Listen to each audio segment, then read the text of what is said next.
I wanted to talk a little about some of these really difficult conversations that we have, often with people who are closest to us. Maybe it's an intimate partner or someone in our family, or it could be someone at work we're working with a lot.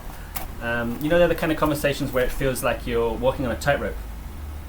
So I'll demonstrate. I actually have a tightrope right here. You can't see it. You're just going to have to trust me. So, okay.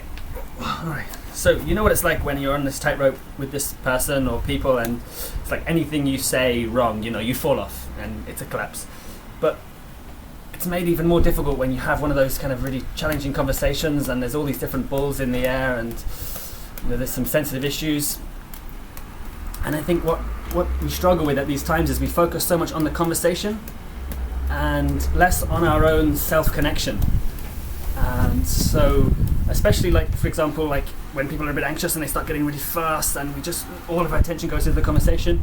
So of course it helps to slow right down, and more than anything it helps to really ground ourselves in our own self-connection, a presence of our own body, how we're feeling, what we're needing.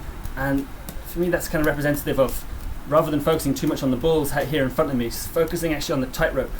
Because if I focus too much on the balls, I'm going to fall off. If I focus too much on the content of the conversation, I'm gone into emotional reaction, into all sorts of conflict, arguments.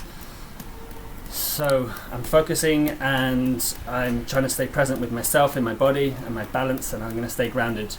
Now, of course, they can get even more difficult if someone throws in, like a curveball of some sort to you. And that makes it even more difficult. For example, someone might bring up an ex-partner or some bill you didn't pay 3 years ago or a job you didn't do or whatever. And of course it's even harder with one of these curveballs in the equation. So what do you do in this situation? Well, of course, if you're able to, you can actually just take the time, again, to self-connect and empathize and spend some time with whatever it was, this particular curveball, this triggering issue, and just take some time to focus on that. And then once you have, it can become a lot easier to reintegrate back into the conversation. And hopefully you'll keep your balance and stay on the tightrope.